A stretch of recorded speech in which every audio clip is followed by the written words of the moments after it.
Hi hello నమస్తే welcome to social post. నేను మీ యాంకర్ పప్పు. ఈరోజు మనతోని స్పెషల్ గెస్ట్ ఉన్నారండి. ఆ గెస్ట్ ఎవరో కాదు, రియల్ ఎస్టేట్లో 30 ఇయర్స్ చెల్లి.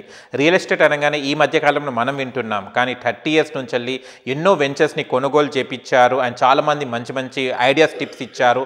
రియల్ ఎస్టేట్లో ఎలా ఉండాలి, ఎలాంటి ల్యాండ్ కొనాలని కూడా చాలామందికి సలహా ఇవ్వడం జరిగింది. అండ్ రియల్ ఎస్టేట్లో మాత్రం తను చాలా 30 ఇయర్స్ ఎక్స్పీరియన్స్ ఉన్న పర్సన్ ఈరోజు మనతోని ఉన్నారు.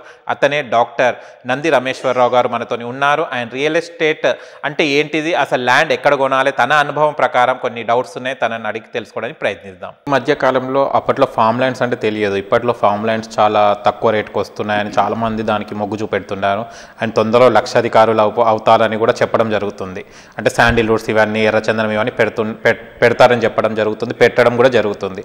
బట్ విత్ ఇన్ 12 ఇయర్స్లో వీళ్ళు ఫామ్ ల్యాండ్స్కి వచ్చే అమౌంట్ డబుల్ ఇస్తామంటే 50 lakhs 1 crore ఏదైతే వాళ్ళు ఒక గుంటాలో తీసుకున్న ప్రకారం, ఎన్ని గుంటాలు తీసుకున్న దాని ప్రకారం అమౌంట్ ఇస్తా అంటారు. ఇది సాధ్యమేనా సార్? 12 సంవత్సరాలలో ఎర్రచందనం చేతికి వచ్చేసి వాళ్ళకు కోట్లు లక్షలు వచ్చేస్తాయా? అలాంటి ఫామ్ ల్యాండ్స్ కొనొచ్చా, కొనొద్దా? మీరు ఇలాంటి క్వశ్చన్లు ఓపెన్గా అడిగితే యాంకర్గా ముందుకెళ్తే గొయ్యే వెనక్కి వస్తున్నాయి. ఒక మాట చెప్తే బయర్కి మంచిది, ఒక బయర్ మాట చెప్తే బిల్డర్కి మంచిది. బట్ అవి పక్కన పెడితే మీకు ఈ క్వశ్చన్ ఆన్సర్ చేసిన చిన్న ఎగ్జాంపుల్ ఇస్తాను. మీరు ఈ క్లాత్ స్టోర్స్ ఉన్నాయి కదా, పెద్ద పెద్ద బ్రాండెడ్, మీరు చూసుకుంటే రోడ్డు మీద వెళ్ళినప్పుడు పెద్ద బోర్డులు పెడతారు 50% డిస్కౌంట్, చూసారా? కానీ దాని పక్కనే చిన్న వర్డ్స్లో ఉంటాయి, ఏముంటాయి? అప్ టు అని ఉంటుంది. అప్ టు కనిపిది మనకి. అవును, 50% మాత్రం చాలా హుందాగా కనిపిస్తుంది. అప్ టు అనేది లోన్కి వెళ్తే దాని అప్ టు వాల్యూ తెలుస్తుంది. ఇప్పుడు జనరల్గా ఏమవుతుందంటే అప్ టు 50% అంటే 10 రూపాయలు 5 రూపాయలకి ఇస్తా అంటాడు. ఇందులో ఫేక్ ఉందా నిజం ఉందా చెప్పండి మీరు? ఫేక్ లాగానే అనిపిస్తుంది. ఎవరైనా అంత అంటే 50% డిస్కౌంట్ ఇస్తే ఆడికి 25% ప్రాఫిట్ ఉంటే అంటే 25% అది మనకి 100% అమ్ముతున్నాడా? అంతే కదా సిగ్నల్. సో నేను ఇప్పుడు అలాగే మీరు వెళ్ళారు అనుకో, మీ వైఫ్ని తీసుకొని ఫస్ట్ 50% డిస్కౌంట్ ఉంటే 50,000 రూపాయలు చేరిస్తాడు. మన ఉన్న పబ్లిక్ నెలకి 50,000 లక్ష రూపాయలు వచ్చేవాళ్ళు 50,000 చీరలు ఎంతమంది వైఫ్లకి ఎంతమంది కొనబెడతారు? అది కాన్సెప్ట్. అక్కడ ఎట్లా అంటే నా గరిక నువ్వు కొనుక్కుంటూ కొనుక్కుంటూ వస్తే ఇంట్లో నీకు బేరం ఉంటుంది, కొనడానికి మన కెపాసిటీ లేదు. So pulling the customer to the counter, అది అట్రాక్టింగ్, అది కరెక్ట్ కాదు. అదేవిధంగా అది ఎందుకు చెప్పానంటే ల్యాండ్స్లో చాలామంది పబ్లిక్ ఎక్కడ మోసపోతున్నారంటే, నేను అందుకనే నా రియాల్టర్ ఆక్సిజన్ అనే కంపెనీలో ఈ సబ్జెక్ట్ ఒకటి పెట్టాను, best investment advice cell. All over world అండి మనకి 8 to 10 calls ఎవ్రీ డే వస్తాయి మన సర్వీసులు తీసుకున్నాను. సో నేను అనేది ఏంటంటే ప్లాట్స్లో అసలు ఎన్ని రకాలు ఉన్నాయో మనం ట్రై చేస్తున్నాం. Open residential plot where you can construct G+2, ఎవరైనా ఎన్ని గజాలు కొనుక్కుంటే దాని సెట్ బ్యాక్స్ ఇచ్చి కట్టుకోవచ్చు. రెండోది ఫామ్ ప్లాట్స్. ఫామ్ ప్లాట్స్ అంటే జనరల్గా 111 జీవోలో కానీ బయో కన్జర్వేషన్ కానీ కన్జర్వేషన్ జోనే ఉంటాయి. అక్కడ ఏంటంటే 10% మాత్రం కట్టుకోవచ్చు. మొయినాబాద్ వెళ్ళారనుకోండి, అక్కడ అన్ని పెద్ద పెద్ద సినిమాటికల్ ఫామ్ హౌస్లు అన్నీ ఉన్నాయి. సో యూ కెనాట్ ఇప్పుడు 1000 గజాలు కొనుక్కుంటే 100 గజాల్లో కట్టుకోవాలి, మిగతా 900 గజాలు మొక్కలు అవన్నీ వేసుకోవచ్చు, అంటే గ్రీనరీ ప్రొటెక్ట్ చేయాలి. మూడోది ఫామ్ ల్యాండ్స్. ఫామ్ ల్యాండ్స్ అనేది ఒక రకంగా అమ్మాలి, ఫామ్ ప్లాట్స్ అనేది ఒక రకంగా అమ్మాలి, ఓపెన్ ప్లాట్స్ రెసిడెన్షియల్ అనేది ఒక రకంగా ఉండాలి. ఫామ్ ల్యాండ్స్ అనేది కూడా ఎప్పుడు కూడా ఎకరాల్లో మాత్రం అమ్మాలి, ఫస్ట్ కండిషన్. అంటే అగ్రికల్చర్ ల్యాండ్. ఫామ్ ప్లాట్స్ గుంటాల్లో అమ్మాలి. ఒక గుంట ఈక్వల్ టు 121 square yards. జనరల్గా 5 గుంటాలు అంటే 605 గజాలు మినిమం ఒక ప్లాట్ సైజ్ పెట్టి దానికి మీకు ఆ స్కీమ్స్ అన్నీ అప్లై అవుతాయి. గవర్నమెంట్ ఇచ్చే రైతు బంధు కానీ ఇంకా XYZ. రెసిడెన్షియల్ ప్లాట్ అనేది నాలా కన్వర్షన్ చేయాలి. నేషనల్ మన ల్యాండ్ అసెస్మెంట్ స్ట్రక్చర్ ఉంటుంది. అంటే మీరు కమర్షియల్గా చేసుకోవచ్చు, రెసిడెన్షియల్గా చేసుకోవచ్చు, ఆ జోన్స్ బట్టి ఉన్నామంటే. ఇప్పుడు ఇందాక HMDలో R1, R2, R3, R4 అని చెప్పాం. కొన్ని వ్యత్యాసాలు ఉన్నాయి, కొన్నాట్లో కొన్నే కట్టవచ్చు, కొన్నాట్లో అన్నీ కట్టవచ్చు, లేదా ఫ్రీ జోన్ ఉంటాం. సో ఇక్కడ మీరు 300 గజాలు కొనుక్కుంటే 300 గజాల్లో సెట్ బ్యాక్స్ 4 చుట్టుపక్కల గవర్నమెంట్ ప్రకారం వదిలేసి మిగతా ఫుల్గా కట్టుకోవచ్చు. ఇందాక అక్కడ ఏమన్నా అసలు కట్టుకోవడానికి లేదన్నా 10%. అగ్రికల్చర్లో ఓన్లీ పంట భూమి, మీరంటే ఏమైనా పండించుకోవడం, అక్కడ యాక్టివిటీస్ కానీ బిజినెస్ యాక్టివిటీస్ చేయండి.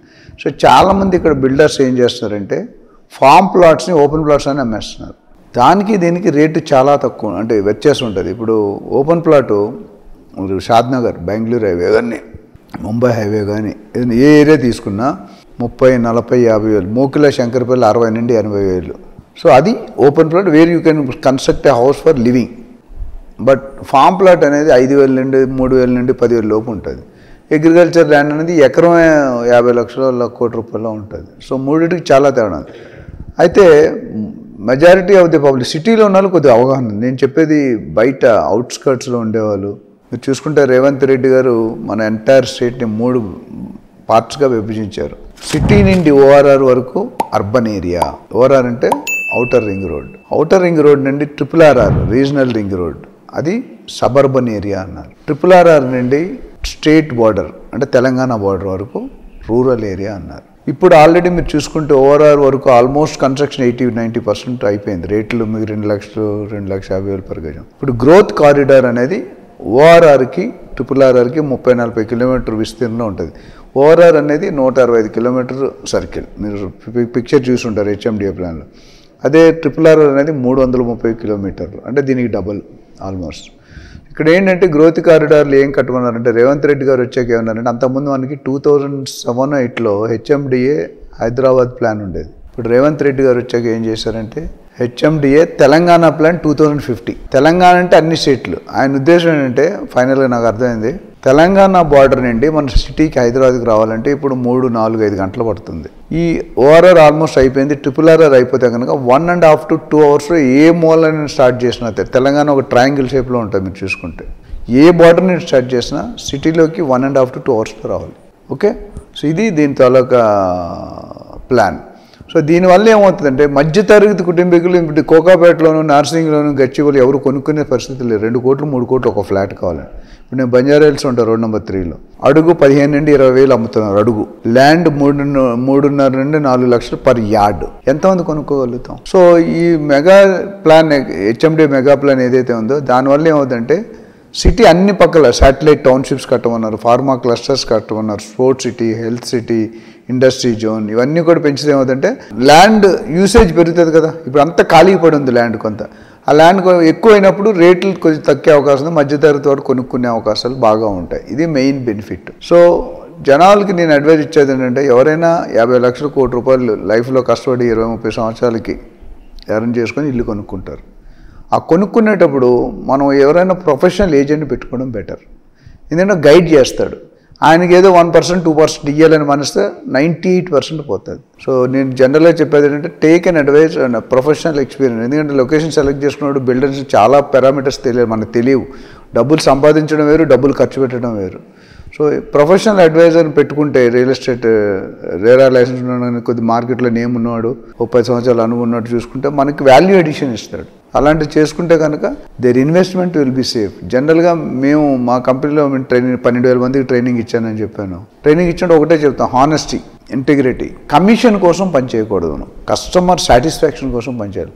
కస్టమర్కు సర్వీస్ ఇస్తే వావ్. ఇప్పుడు ఇందాక మీరు అన్నారు, మనం ఫస్ట్ ఎపిసోడ్ చేస్తాం, తర్వాత 100 ఎపిసోడ్లు చేసేటట్టు బాగుంటేనే మీరు 100 ఎపిసోడ్లు చేస్తారు, బాగుపోతే మీరు చేయరుగా. సో ఇక్కడ ఏంటంటే చాలామంది 1-2% చూస్తారు, నేను 98% వాడికి. ఇప్పుడు ఫర్ ఎగ్జాంపుల్ మనం ఎవరైనా సండే పూట LIC agents real estate Sunday పూట వస్తారు. వచ్చినప్పుడు మనం ఫస్ట్ తిట్టుకుంటారు ఫ్యామిలీ, వీడు పొద్దుట టిఫిన్ చేయడానికి వచ్చాడు. కానీ మీరు నిజంగా చూస్తే మీతో 1 కోటి రూపాయలు కొనిపించాడు అనుకోండి, ఆయనకి ఇచ్చేది 1-2 lakhs. 10 సంవత్సరాల తర్వాత 1 కోటి రూపాయలు ఎంత అవుతుందండి? 4 కోట్లు అవుతుంది. ఎవరికి లాభం వచ్చింది? సో పాజిటివ్గా తీసుకుంటే ఎవడో ఒకరిద్దరు చీటింగ్ ఉన్నారు, అది మంచి వాళ్ళని ఎత్తుక్కోవాలి. సో కాబట్టి దీని మీద మరిన్ని డీటెయిల్స్ కావాలంటే మనకి ఎవరైనా అపాయింట్మెంట్ తీసుకోవచ్చు, will definitely help them out. చూశారు కదా ఫ్రెండ్స్, మీకు గనక మా వీడియో నచ్చింది లైక్ చేయండి, షేర్ చేయండి, కామెంట్ చేయండి, సబ్స్క్రైబ్ ఛానల్ అక్కడ గంట సింబల్ టంగున కొట్టండి. నేను మీ యాంకర్ పప్పు. Bye bye.